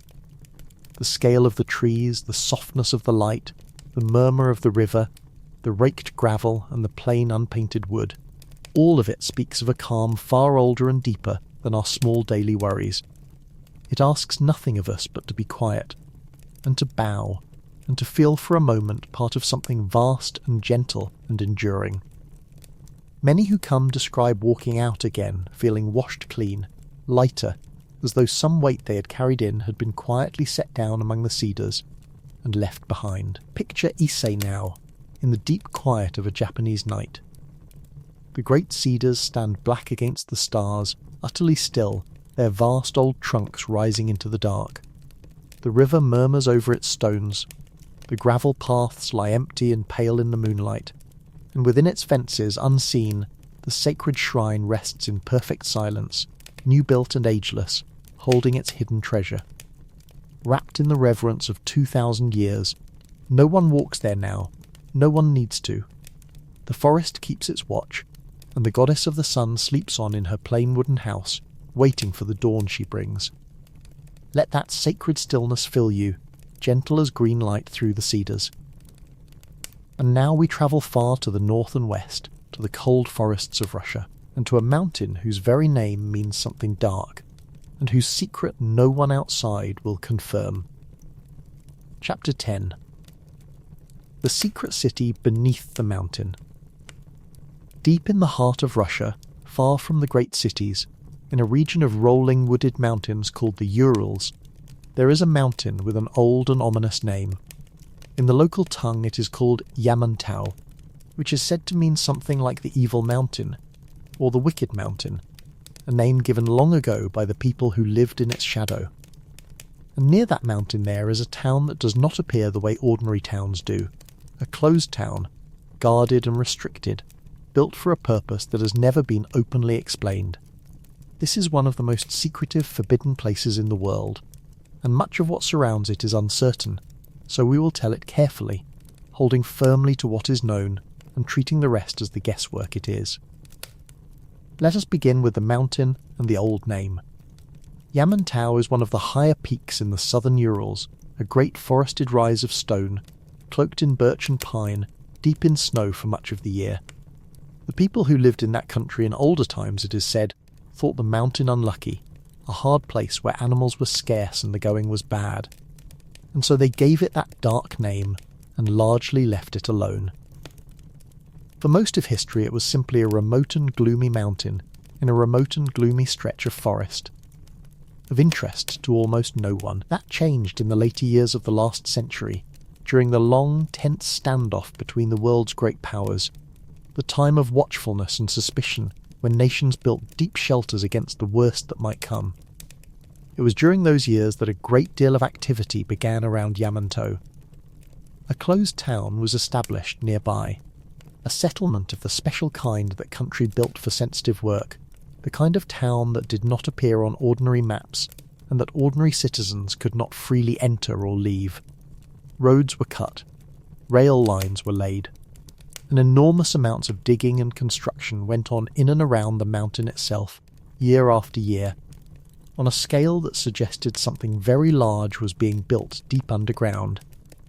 Now here is where we must be honest, and where the calm of not knowing can actually be rather restful. What exactly lies inside Mount Yamantau, no outside person can say for certain. The work is secret. The country that built it has never fully explained its purpose, and outsiders have only been able to guess, and guess they have. Some have supposed it to be a vast shelter, a refuge deep in the rock where important people and vital functions could survive even the most terrible catastrophe. Some have imagined it a great command centre, or a storehouse for essential supplies, or a secure place to keep precious reserves. Others have wondered whether much of the speculation is exaggerated, and whether the reality is more modest than the rumours suggest. The truth is that we simply do not know, and we should be content to say so. It is a genuine mystery, sealed inside a mountain and behind the walls of a closed town, and it is likely to remain one. What we can say is that the town nearby remains a real place, where real people live ordinary lives in an extraordinary setting. In these closed towns, families make their homes, children go to school, people go to work and come home and cook their dinners, all within a guarded perimeter in a settlement built around a secret. It is a strange way to live, perhaps, hemmed in by fences and rules, but for those who grow up there it is simply home, the only life they know, in a quiet town among the snowy forests, with the great dark mountain rising nearby. And the setting itself, when you set the secrecy aside, is genuinely beautiful, in the stern way of northern places. The southern Urals are a land of deep forests and clean rivers, of long hard winters when the snow lies thick and blue in the moonlight and the pines bow under its weight, and short green summers full of birdsong. Bears and wolves and elk move through those woods. The mountain stands over it all, silent and vast, keeping whatever it keeps. Whatever human works are hidden within it, the forest around it is old and calm and indifferent, going about the slow business of the seasons as it has for ages, snow and thaw, and green and gold and snow again.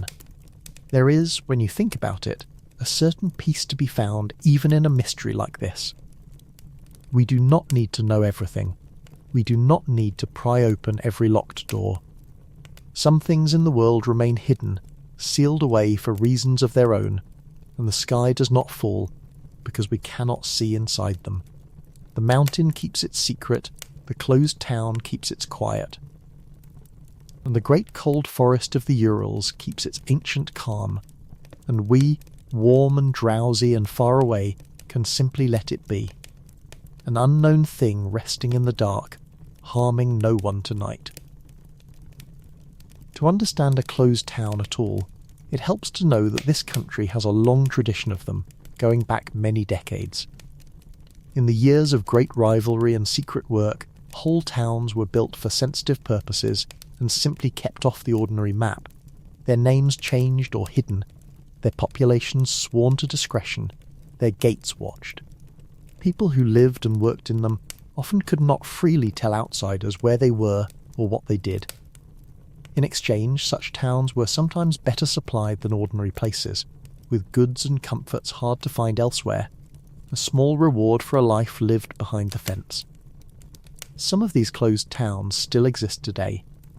Quiet settlements holding their secrets in the forests and the far provinces, and the town near the evil mountain is understood to be one of them, built and maintained for whatever great work goes on inside the rock. And that work has drawn a remarkable amount of guessing over the years, from watchers far away trying to read meaning into the digging and the building and the rail lines running into the mountainside.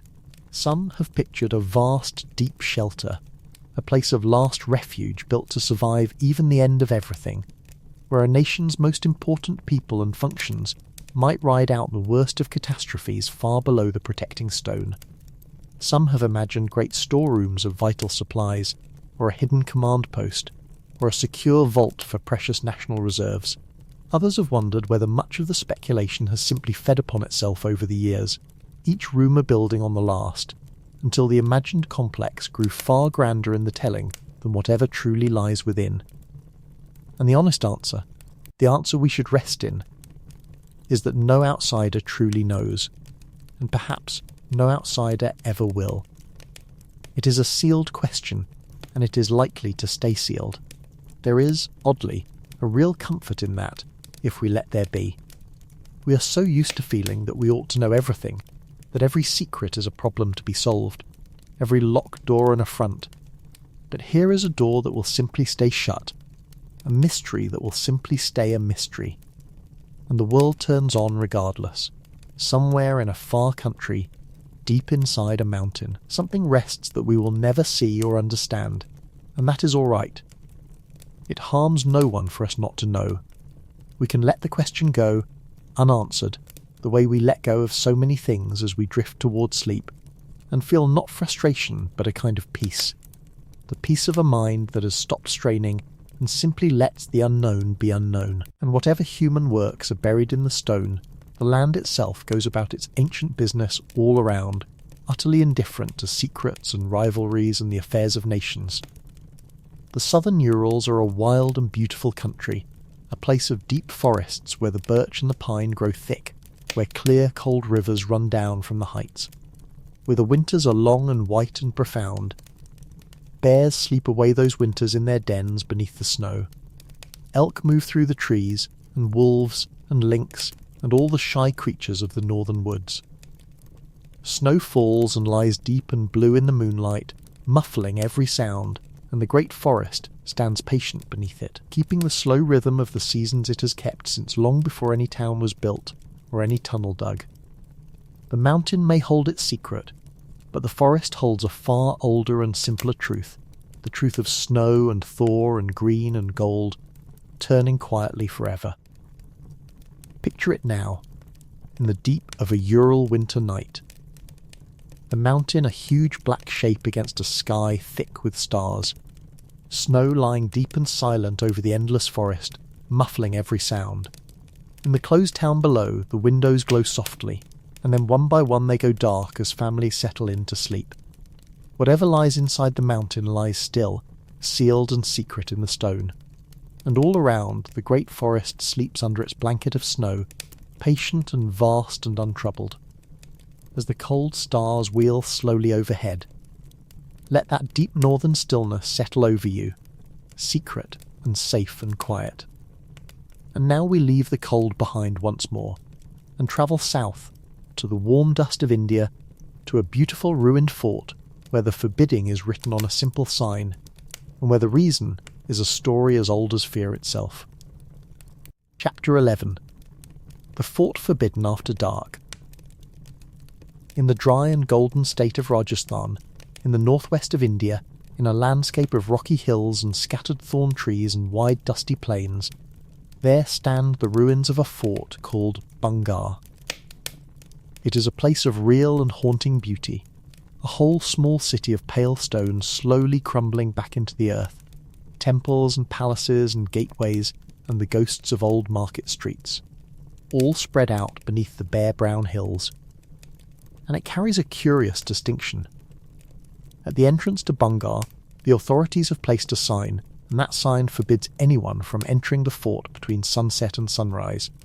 By day, visitors are welcome to wander the ruins, but when the sun goes down, the gates are closed, and no one is meant to remain inside. Bhangarh is forbidden after dark. The fort was built long ago, some 400 years past, in the days of the great empire that then ruled much of India. It was raised by a nobleman of a proud old family, as a seat for his household and his people, and in its time it was no ruin at all, but a living town, busy and prosperous. Picture it as it once was, the market street lined with stalls, merchants calling their wares, the smell of spices and cooking fires, temples where people came to pray, their bells ringing softly at dawn and dusk. A grand palace rising at the head of the valley, where the lords of the fort held court. Water flowing in channels, gardens green against the brown hills, children running in the lanes. For a while, Bhangarh flourished under the Rajasthan sun, a fine and thriving place. But in time, Bhangarh fell. The town declined, its people drifted away, and at last it was left empty, its fine buildings abandoned to the wind and the sun and the slow work of the years. Now, why did it empty? The plain and likely answer is the ordinary sad arithmetic of history. There were hard times, it is thought, failures of the harvest, the drying up of the water, the shifting of trade and power, the same slow pressures that have emptied countless towns across the ages.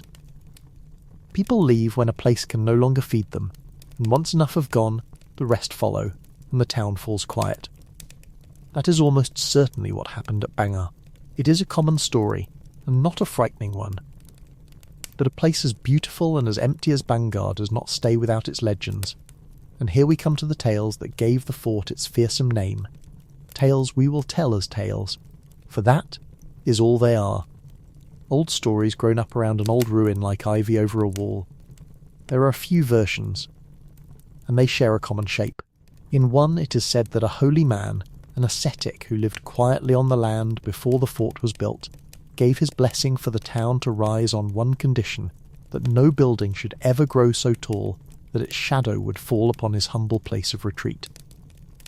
For a time, all was well, but then, the story goes, a later ruler built a palace so high that its shadow did indeed reach the holy man's dwelling, and in that moment the blessing turned, and the town was doomed. In another and more famous telling, the story is one of longing and sorrow. It is said there was a princess of Bhangarh, a young woman of great beauty, and that a certain man skilled in the old magic fell hopelessly in love with her, though she was far above him and could never be his. Desperate, he is said to have tried to work an enchantment upon her, to bend her heart to him against her will. But the princess, so the tale runs, discovered the trick and turned it aside, and the magic recoiled upon the one who cast it, and he was destroyed by his own spell.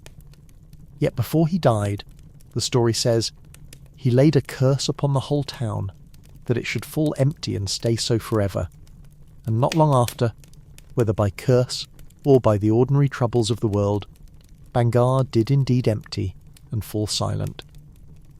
These are only stories, and we should hold them lightly, the way we hold all such tales, with interest but not with fear. Every beautiful ruin gathers legends the way a still pool gathers fallen leaves.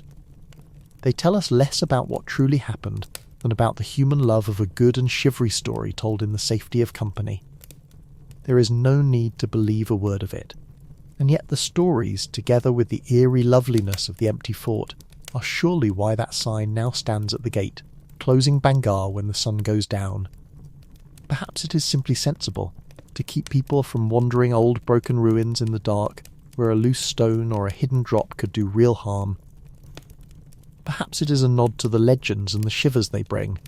Either way, the rule is gentle enough. By day, come and wander. By night, let the old fort rest. And rest it does, and beautifully.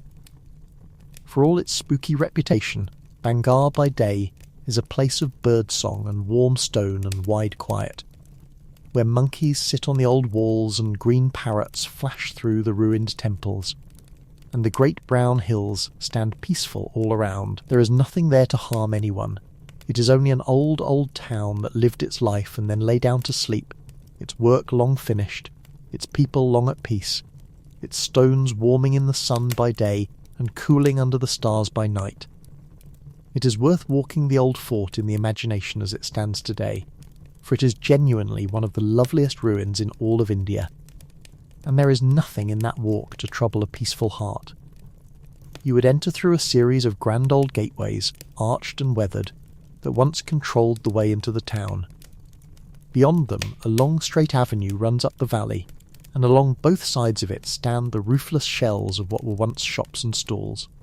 The old market street where merchants once cried their wares and the whole life of the town once flowed. Here and there stand temples of pale carved stone, still graceful even in ruin, their pillars and domes rising against the brown hills, some of them still holding faint traces of the fine carving that once adorned them. At the head of the valley, where the ground rises toward the hills, stand the remains of the palace, several stories of it still holding together, looking out over the whole spread of the fallen town below. And all around, the land is beautiful in the dry, golden way of Rajasthan. The bare hills rise close behind the fort, and beyond the walls the country opens out in scrub and thorn and wide dusty plains. There are trees, and in their season there is water, and the ruins are full of life of the gentlest kind. Monkeys sit grooming one another on the old walls and scamper through the fallen temples. Bright green parrots flash and screech among the stones. Peacocks pick their way across the ancient courtyards. Little squirrels dart along the ledges.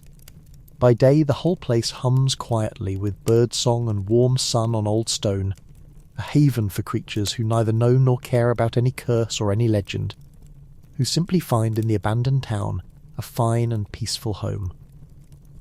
It is a good moment to set the frightening stories firmly in their place, for they truly are only stories, and rather charming ones when held at the right distance.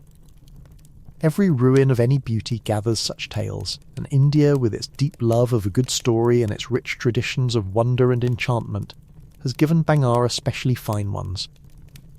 But a legend is a kind of gift the imagination makes to a striking place, not a report of anything that happened.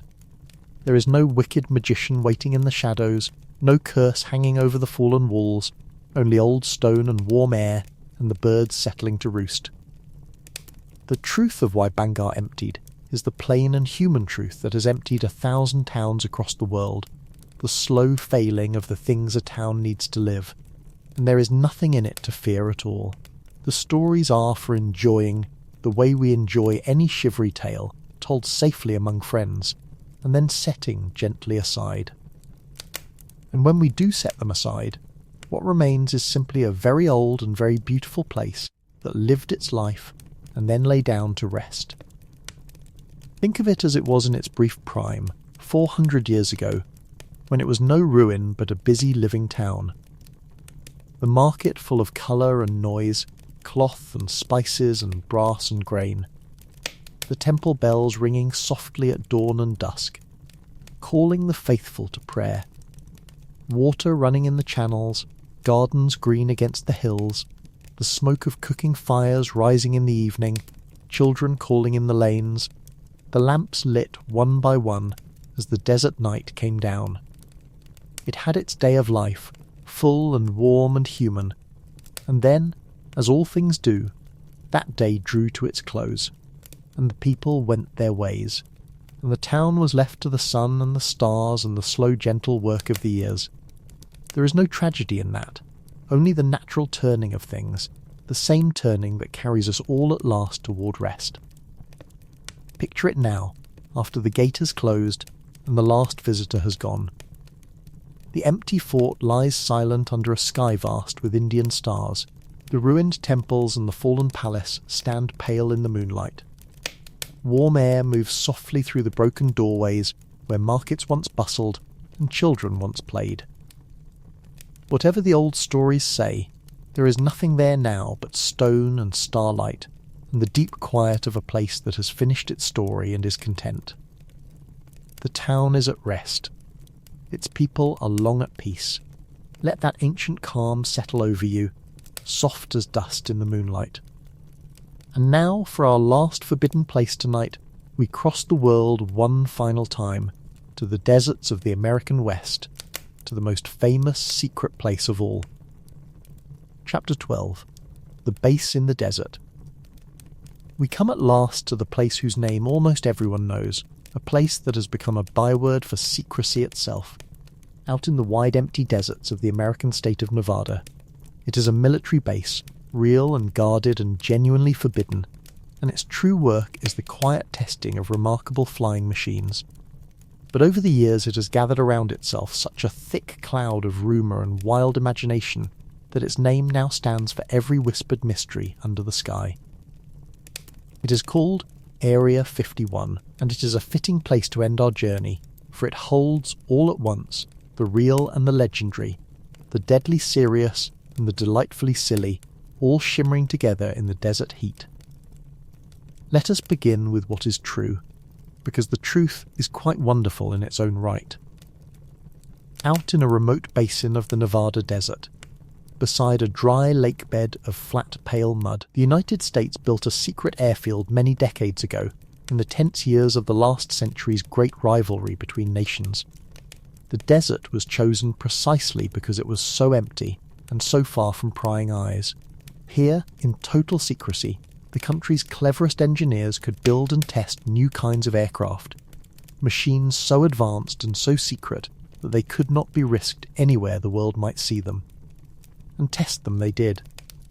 Some of the most extraordinary aircraft ever made first took to the sky above that hidden desert base, spy planes that flew higher than any had flown before, and later, aircraft shaped in strange angular forms so that they could slip through the sky nearly unseen. The real work of Area 51, in other words, was the quiet, brilliant, painstaking business of invention carried out far from the crowds. For a very long time, the government would not even admit that the place existed at all. It was left off the maps. Its name was not spoken in official documents. Everyone rather knew it was there, out in the desert, but the veil of secrecy was kept drawn tight, and only many years later did the authorities at last quietly acknowledge, in old declassified papers, that yes, there was and is a base out there, used for testing and training.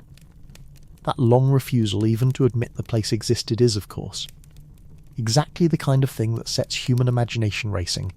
When a door is locked and no one will say what is behind it, we cannot help but dream up answers of our own. And dream people did, in the most marvellous and outlandish ways.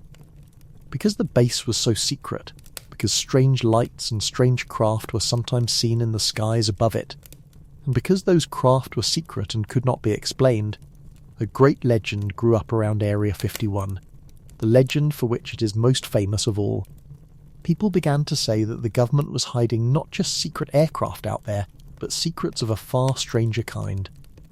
It was whispered that the wreckage of a craft from beyond our world had been taken there, and that its otherworldly pilots, or their remains, were kept hidden in secret hangars deep beneath the desert. It was said that mysterious technologies from the stars were being studied in underground laboratories far from human eyes. None of this, we should say plainly and kindly, has ever been shown to be true. The strange craft in the sky were, as far as anyone can responsibly say, the secret aircraft the base was built to test, which is mystery enough. But the legend took on a wonderful life of its own, and Area 51 became, in books and films and countless late-night conversations, the very home of the unearthly and the unknown. There is something rather charming in how that legend has flourished, and how good-natured it has largely become. The wild rumours turned Area 51 into a kind of shared campfire story for the whole world, a place onto which people could paint all their wonder about whether we are alone in the universe, and what secrets the powerful might keep. Little desert towns near the base leaned happily into the fun, with roadside diners and signs winking at the alien legend, welcoming the curious travellers who came to peer, from a safe and legal distance, toward the forbidden horizon. Not long ago, a light-hearted invitation to gather at the gates went racing around the world and drew a great deal of amused attention, though in the end almost everyone understood it was a joke, and the base stayed as sealed and quiet as ever. The legend, it seems, is far too much fun to ever quite let go of. But we should not let the fun hide the fact that the forbidding is entirely real and entirely serious. Area 51 is a genuine military installation, and the land around it is strictly closed. Long before you could ever reach the base itself, you would come upon plain stern signs warning that you may go no further, that photography is not allowed, and that those who guard the boundary are permitted to use force to keep intruders out. The airspace above is sealed off as well, forbidden to ordinary aircraft. The border is watched, patiently and constantly, by guards who appear quietly on the desert ridges when anyone comes too near. This is no game. The base does real and secret work, and it is protected accordingly. The line in the desert is one you truly cannot cross. And yet for all that, the setting itself is one of the most peaceful on Earth, and that is where we will let our thoughts come to rest. Set aside the secrets and the legends for a moment, and simply picture the high desert of Nevada at night. The land runs flat and empty to the far mountains, silver under the moon. The dry lakebed gleams pale and smooth. The air is cool and clean and utterly still, and there is no sound at all but perhaps the faint sigh of the wind over the sagebrush. And above it all stretches the desert sky, one of the darkest and clearest skies anywhere, blazing from edge to edge with more stars than you could ever count, the whole glittering river of the galaxy spilled across the dark. Whatever secret machines rest in their hidden hangars, whatever the base does or does not hold, out there under that immense and peaceful sky, it all falls into a deep desert silence, small beneath the stars. The true story of the base, the story of quiet invention, is worth dwelling on a moment, because it is genuinely marvellous and needs no aliens to make it so. In the deep secrecy of that desert, engineers of real brilliance built machines that seemed almost impossible in their day. There was an aircraft that could fly so high at the very edge of the sky that from its lonely height a pilot could see the curve of the earth and the darkness of space above, gliding along in the thin cold air far beyond the reach of almost everything below. Later there came a machine of extraordinary speed, able to outrun nearly anything in the sky, streaking across continents faster than a rifle bullet. And later still, aircraft of strange and beautiful angular shapes, designed with great cleverness so that they would slip through the sky nearly invisible, hardly to be seen or found at all. Each of these was, in its time, one of the great secrets of the age, and each was born out there, in the hidden desert, tested by brave pilots in the empty skies above the dry lake, far from any watching eye. And the emptiness around the base is part of what makes it so peaceful to imagine. This is some of the loneliest country in North America. Wide basins of pale desert ringed by bare mountains, where you may drive for a very long time and see almost no one at all. There is a single long lonely highway that runs across that country, famous among travellers for its emptiness and its strangeness, and along it a scattering of tiny settlements, a diner here, a small motel there, where the curious come to eat and to peer toward the forbidden hills and to enjoy the good-natured legend that has grown up around the place. The little towns have made friends with the mystery, decorating themselves cheerfully with the imagery of the unknown, welcoming the wanderers who come to gaze toward a horizon they may not cross. There is something rather sweet in that, the way a whole stretch of empty desert has turned its great secret into a shared and harmless bit of wonder for all the world to enjoy. The guarding, as we said, is real, and the patient watchers on the ridges are real, appearing quietly to turn back anyone who comes too near the line.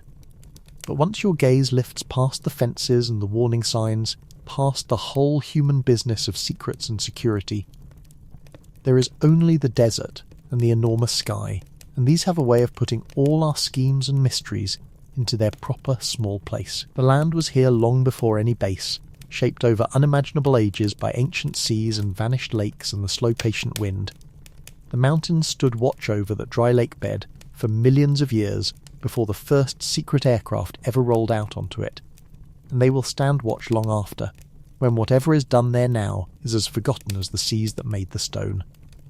Against that vast backdrop of deep time, even the deepest human secret seems a small and passing thing.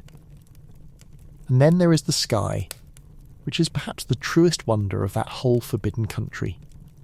Far from the lights of any city, the desert night is dark as few places are dark anymore, and the stars come out in numbers almost impossible to believe, thick and blazing from horizon to horizon, the whole pale glittering band of the galaxy arching clear across the heavens. It is the kind of sky our distant ancestors knew every night of their lives. The kind most of us so rarely see, so full of stars, that the familiar shapes are almost lost among the countless faint ones behind them.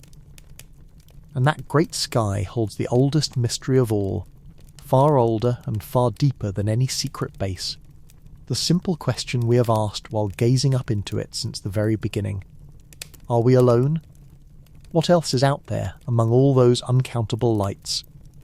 It is a mystery no fence can guard and no secret can hold, freely given to anyone who simply lies back and looks up. And it is a gentle mystery, a wondering rather than a worry.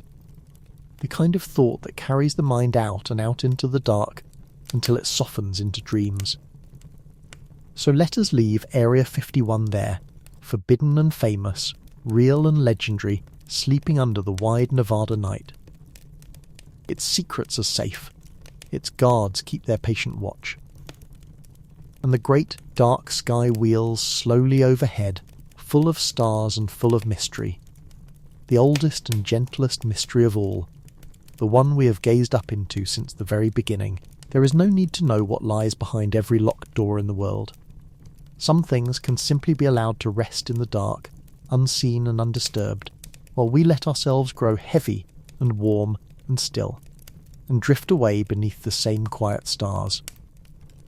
And so we come to the end of our long, quiet journey to the most forbidden places on earth, islands where no one may land, a cave sealed against our very breath, a vault of seeds asleep in the ice, a shrine forever hidden, forever renewed, a secret mountain, a snake-guarded shore, a base beneath the desert stars.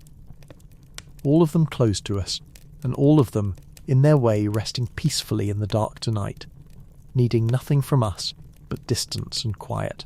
There is a comfort in that, in knowing the world still holds places set gently apart, kept safe, left alone. You do not have to go anywhere. You do not have to do anything at all.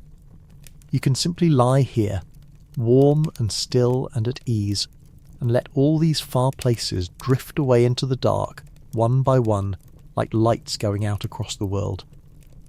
Everything is cared for, everything is at rest, and now you can rest too. Let your breathing slow. Let the last of the day loosen and fall away. Sleep well wherever you are. Good night.